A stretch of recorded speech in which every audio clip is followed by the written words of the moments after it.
times in a row.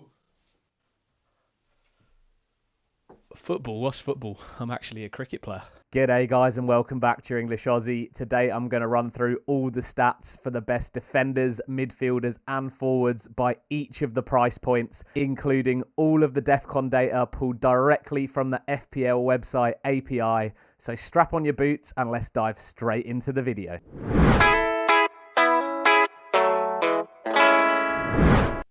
So first up here, we have the 4 to 4.4 million defenders, a price point that has been very interesting this season and has shown some absolutely exceptional value, as you can see on screen here.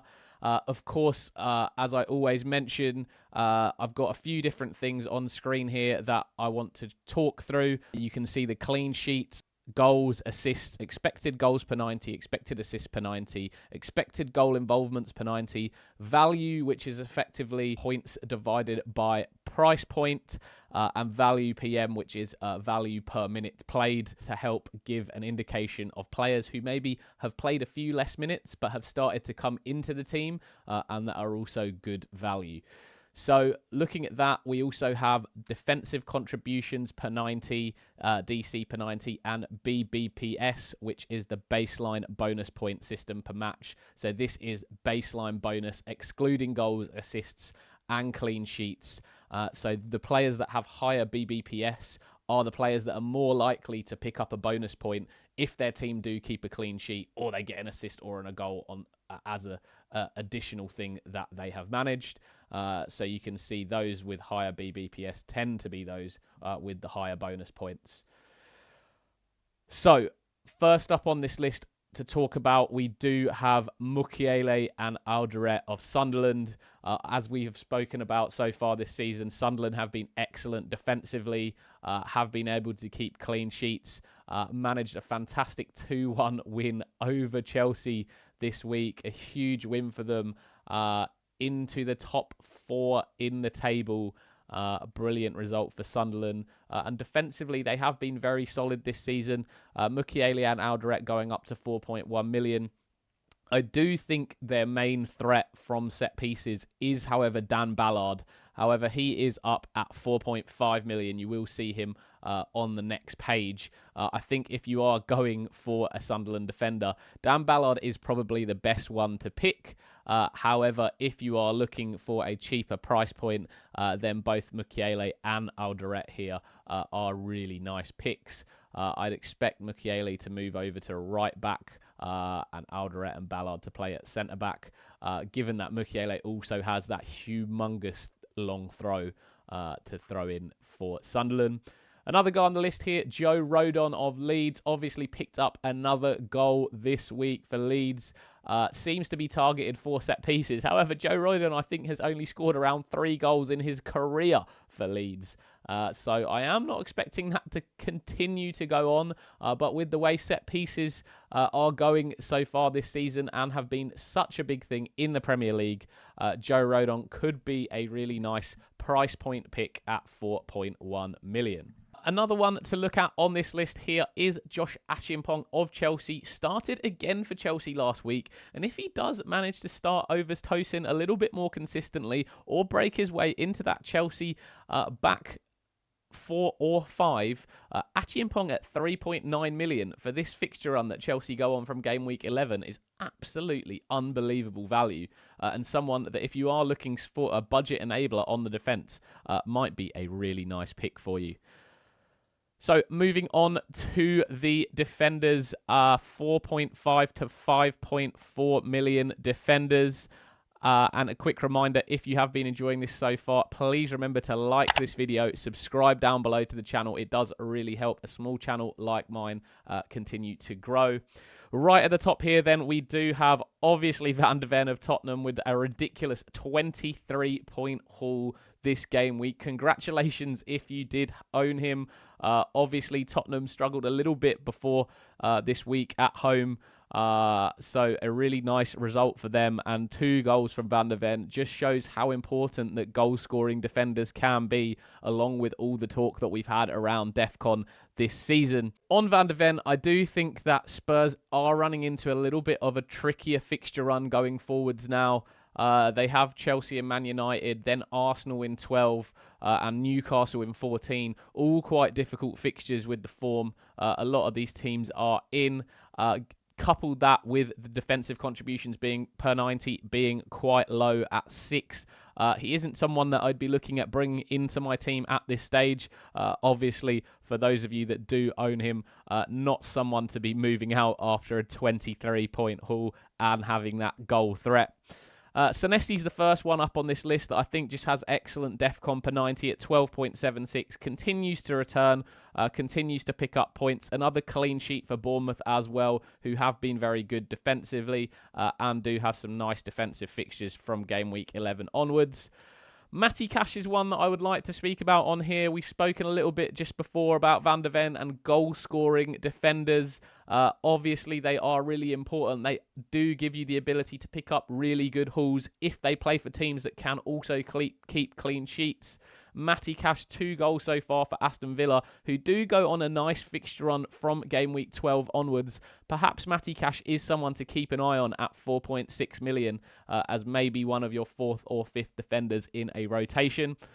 Maxime Lacroix, Crystal Palace, again, him and Chris Richards there, you see with good DEFCON statistics, 10.78 and 11.11.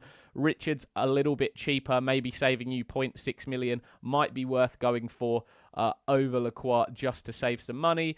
Palace, obviously, with some nice defensive fixtures, specifically from game week 12 onwards.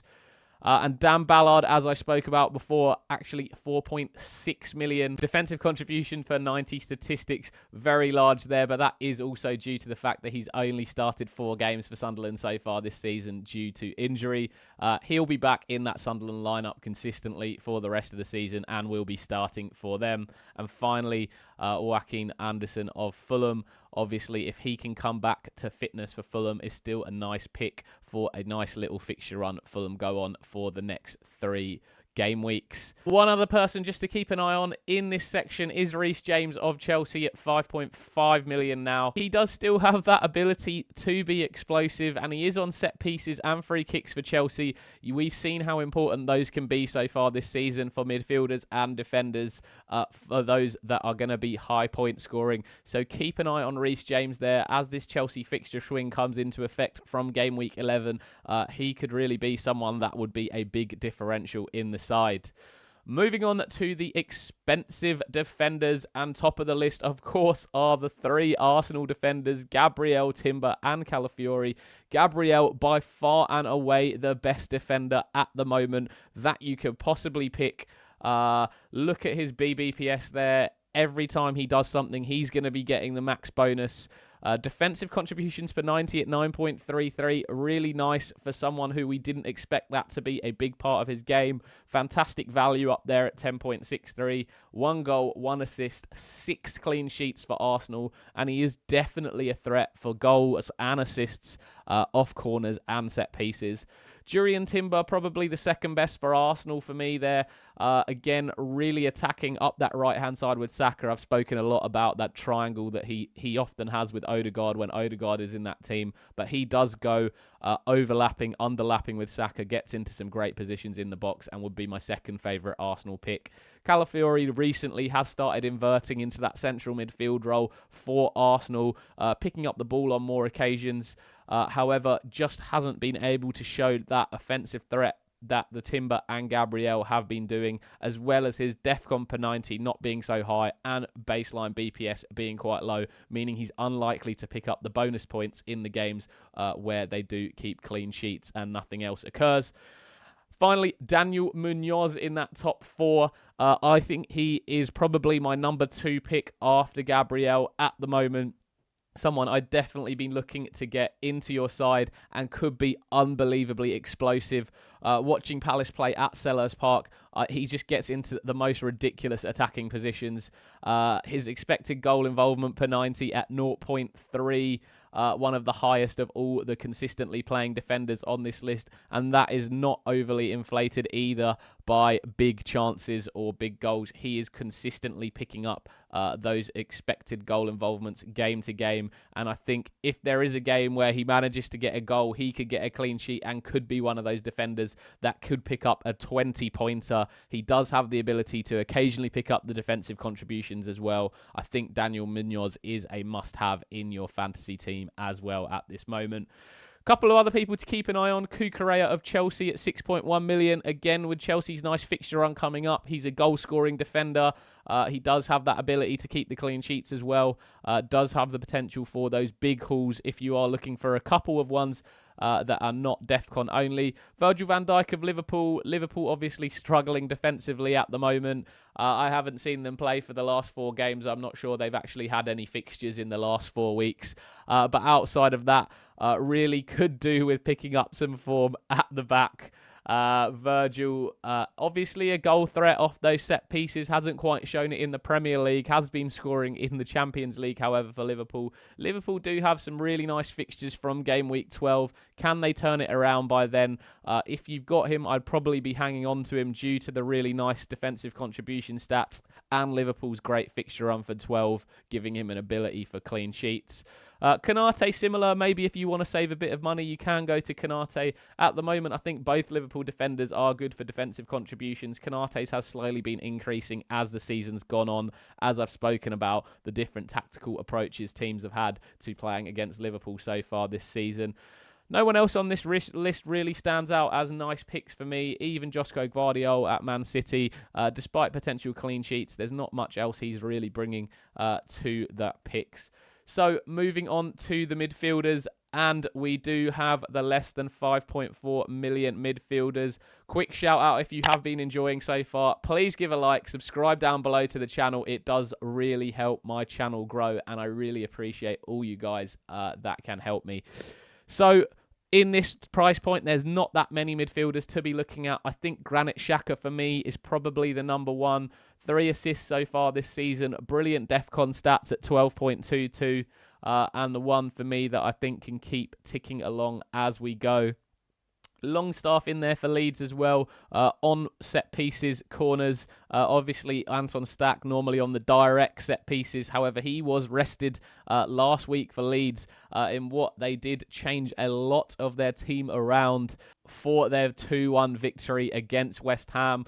Aronson is another Leeds player that is sneaking in here as someone to keep an eye out for. Expected goal involvements per 90 at 0.48 for Brendan Aronson. 1 goal, 2 assists so far for Leeds. A couple of nice fixtures coming up for Leeds as well. If you're looking for a budget enabler in your side, he is someone that could be an interesting differential and definitely someone to keep an eye on as Leeds continue to perform in the Premier League. Moving on to the mid-price midfielders, loads to talk about in here. We got Declan Rice at the top.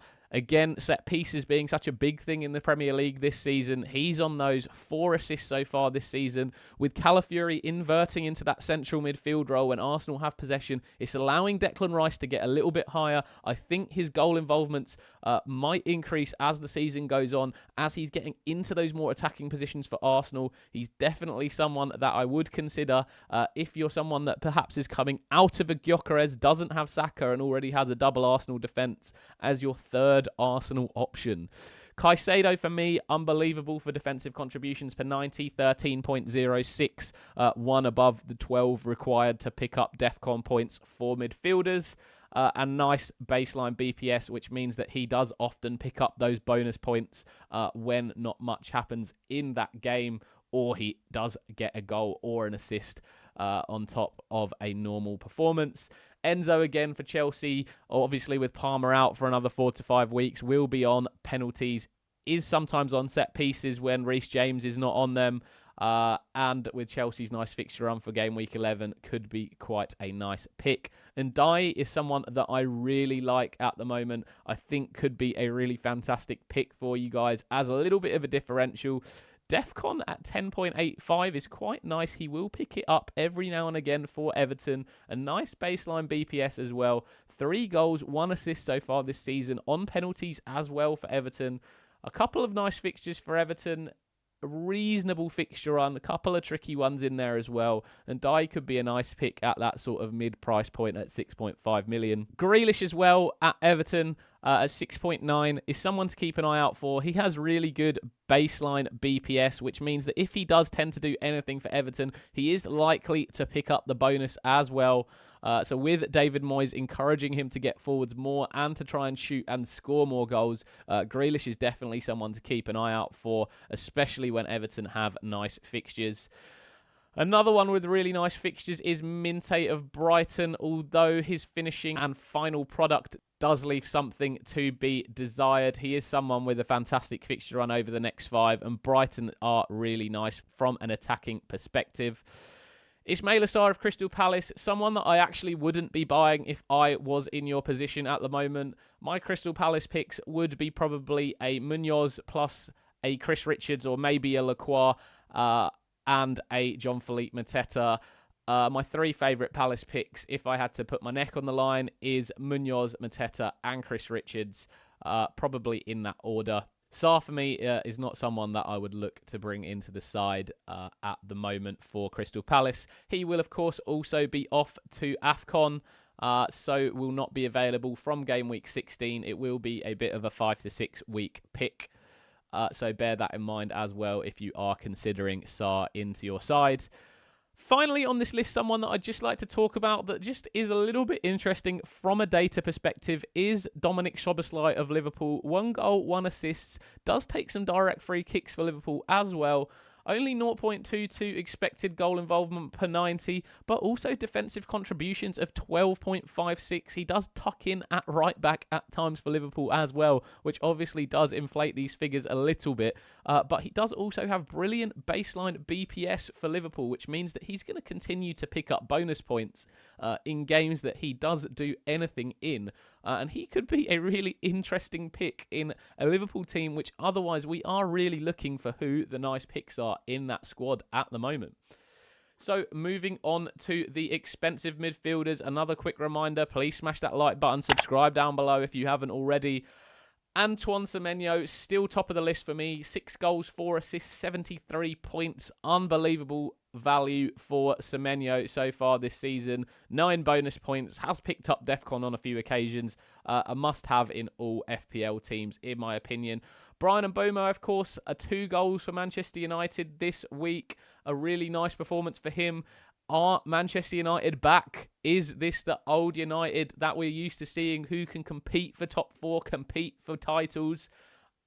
We will have to wait and see for that one. They did look a lot better. They are playing with a little bit more confidence. And Mbeumo, Cunha, fantastic signings for them. Can Sesko get it going? We'll have to wait and see. Bruno Fernandes as well, I still think is a really nice pick. Even at that price point, I think you've got plenty of funds available if you're not on a Salah and Haaland draft, which I think a lot of people are coming out of as they no longer are trusting Mo Salah with the way he's been playing for Liverpool, with the way Liverpool have been playing full stop. If I was looking for a Liverpool asset at this time, it probably would be a Cody Gakpo. I know he was taken off after 60 minutes midweek, and that was just because he needed a little bit of a rest after being part of course, Liverpool in the Champions League as well, which Mo Salah was rested for. I think Cody Gakpo's been one of Liverpool's best players, along with an Ekitike so far this year, and he'd probably be who I'd be looking at if I was looking for a Liverpool option from game week 12 onwards. Bukayo Saka and Eberechi Eze at Arsenal. Obviously, Eze with his first goal against his old club, Crystal Palace. A real kick in the teeth for Palace, but maybe a sign of things to come for Eberechi Eze for Arsenal. 1 goal and 3 assists already so far this season. Overtaken Saka for points scored. Despite that, Saka is still on penalties for Arsenal. I think potentially has been a little bit unlucky not to pick up one over the last few weeks. But both Eze and Saka definitely options for a strong Arsenal team at the moment. Arteta has done a great job putting this team together and managing this team this season. They do now look like a side with a really strong spine and potentially have what they need to get it done finally this season. Speaking about management, have you ever thought that you are a great manager? Let me take a quick break to show you guys something a little bit different.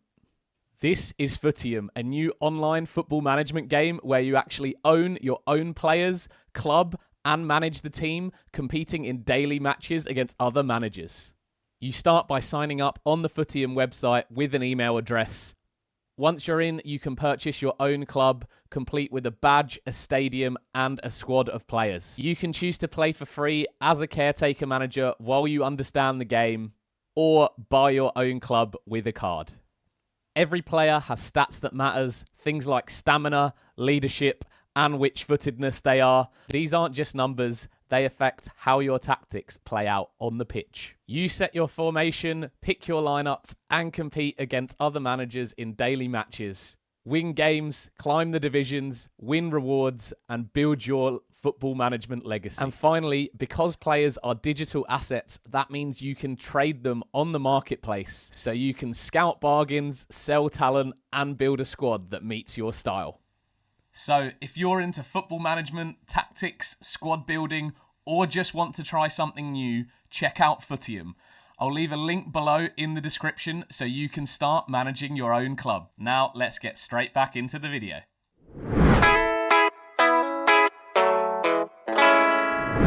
Moving on to the forwards then, and we do have the 4.5 to 5.4 million forwards. Top of the list here, Lyle Foster of Burnley with 2 goals and 1 assist so far this season. Krupi Jr. with another goal for Bournemouth. 4 goals so far for Krupi. And he's really on a strong run of form over the last couple of game weeks. Finally, probably the only other one to look at here is Mark Guiu of Chelsea. Got his first start for Chelsea this week. Liam Delap does come back for Chelsea very soon, potentially could be back next week. However, I do expect Guiu to still continue to get some minutes, and if he does start to perform quickly, might even get a few starts and keep Liam Delap out of that side for a little bit of time. Let's see how Chelsea go. He could be a really interesting pick at 4.2 million. What an unbelievable price point if he does become a starting forward for Chelsea. On to the mid-price forwards then, and we do have a few from 5.5 to 6.9 million. Thiago of Brentford, on penalties for Brentford, has been in good form, scoring goals for them. 6 goals so far this season. Brentford have continued to get points, although I'm not sure who they were playing this game week. I don't think they had a game or anything like that. So, yeah, strange that he's picked up a goal, not sure, against no opposition. But, yes, Brentford continue to pick up the points. Welbeck on this list as well, in really great form for Brighton. Fantastic free kick that he scored against Man United this week. Obviously, on some of those direct free kicks, on penalties, the main striker for Brighton and a key player in their team. Not going to get 90 minutes every week, but is going to be leading that line for Brighton. Great statistics there at 0.61 expected goal involvements per 90. A little bit inflated from penalties, as we could say the same about Thiago as well. Wilson Isidore of Sunderland, another one to keep an eye on. Sunderland's main man at the moment, keeps picking up chances, looks really good. Very nice finisher for Sunderland, and someone, if you're looking for a bit of a budget enabler at 5.6 million, could be a nice pick. Strand Larsen got his name on the score sheet this week for Wolves, although they still couldn't find a way through Burnley for a win or even a draw. Is Strand Larsen starting to feel a little bit better? That's what Vitor Pereira seems to be saying in the press conferences. That Achilles problem is starting to ease up a little bit. Can he find his shooting boots and form that he needs to be a really good pick for FPL? Finally, just someone else to keep an eye on and keep a lookout for is Igor Jesus at Nottingham Forest. Obviously, with Sean Dyche coming in, will Igor Jesus get that starting place over Chris Wood? We'll have to wait and see as Wood comes back from an injury. He does look like a really nice striker, Igor Jesus. Got a lot of attributes that you want in that starting number 9. So definitely someone that I would be keeping an eye on if I were you guys. Moving on finally to the expensive forwards, right at the top of the list, Erling Haaland. The main man, you got to have him in your team, is a must-have for any fantasy owners at the moment. 11 goals, 1 assist, 85 points, unbelievable player. Some other options to consider here, Jared Bowen of West Ham. Main guy for West Ham, however, for me, it just wouldn't be someone that I'd be looking to own, given the struggles West Ham are going through this season. Jean-Philippe Mateta for Crystal Palace at 7.7 million. Palace just about to go on a really good run of fixtures. A team that have been in such brilliant form so far this season. A couple of tricky results against Everton and Arsenal recently, as well as in the Europa Conference League against Larnaca, the Cypriot team. However, Jean-Philippe Mateta, fantastic finisher and still a nice pick for Palace on a really nice fixture run. A couple of other options here. Walter of Newcastle, who start to go on a really nice fixture run now. And also Hugo Ekitike of Liverpool. I think Slot's trying to find a way to get him and Isak into the team together. I think Ekitike has probably been one of Liverpool's best players so far this season, and someone that I expect to find minutes in this Liverpool side. He could be a really nice differential if Liverpool start to find form, and especially from game week 12, where their fixture run becomes really nice. Keep an eye on him over the next few weeks, as he could become a really nice differential. Thank you so much if you've watched this video all the way to the end. Don't forget to like this video, subscribe down below to the channel. It really does help small content creators like me continue to grow. If you do want to have access to all of this data directly from the FPL website API, you can join and become a member down below. It is only about 75 cents a game week. Very cheap. You also get access to our WhatsApp Elite Members group, where we talk about football all week and help each other out with our teams. Not only that, you get your team reviews done first on all live streams, as I always go through my members first. Definitely good value and worth it if you are interested in becoming a member. Will be really appreciated and does help me keep going with this channel into the future. Thank you guys so much for watching. This has been your English Aussie, and I will catch you later, guys. Have a great game week.